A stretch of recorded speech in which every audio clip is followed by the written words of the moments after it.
नमस्कार दोस्तों। तो आप सभी का स्वागत है हमारे YouTube चैनल पांडे ट्यूटोरियल में।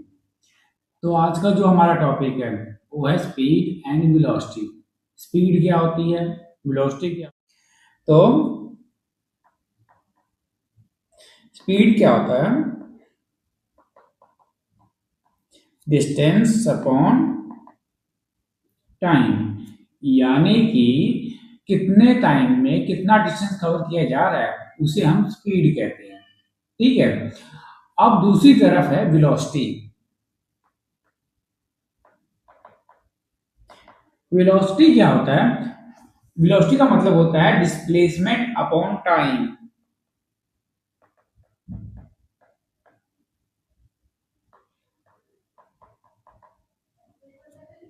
यानी कि कोई भी चीज कितने टाइम में कितना डिस्प्लेस हो रही है उसे हम वेलोसिटी बोलते हैं।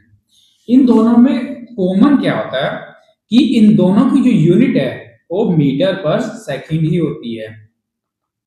ठीक है। और ये दोनों एक नहीं होते, ये दोनों बहुत अलग होते हैं। अलग कैसे होते हैं? जो स्पीड होती है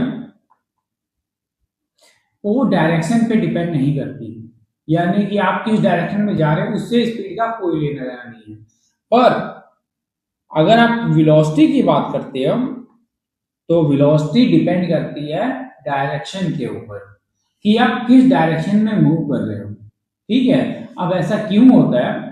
तो इसको समझने के लिए हम मान लेते हैं कि एक सर्कल है। ठीक है। हम इस पॉइंट से स्टार्ट कर रहे हैं। अब डिस्प्लेसमेंट का मतलब क्या होता है कि कोई चीज अपने एक पॉइंट से डिस्प्लेस हो गई है किसी दूसरे पॉइंट तक। ठीक है, तो ये हो गया उसका डिस्प्लेसमेंट। और अगर कोई चीज अपने उसी पॉइंट पर है तो क्या हम उसे डिस्प्लेसमेंट बोलेंगे? नहीं।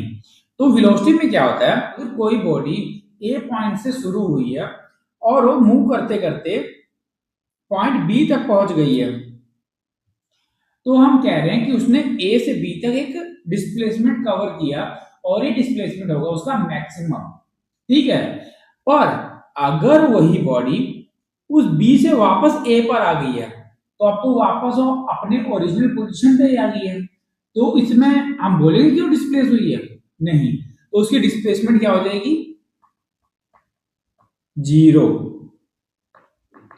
और डिस्प्लेसमेंट जीरो हो गई तो वेलोसिटी भी क्या हो जाएगी? जीरो। पर अगर इसी पॉइंट पे हम स्पीड की अगर बात कर रहे हैं तो स्पीड क्या होगी? जीरो नहीं होगी, क्योंकि स्पीड में डायरेक्शन डिपेंड नहीं कर रहा है।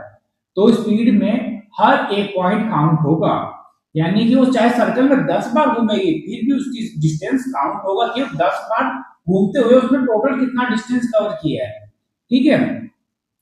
तो यहां पर उसकी कुछ ना कुछ एक वैल्यू आएगी, वो कभी जीरो नहीं हो सकती। ठीक है। तो आशा करते हैं आपको इतना टॉपिक समझ आया होगा। दोबारा मिलेंगे नए टॉपिक के साथ।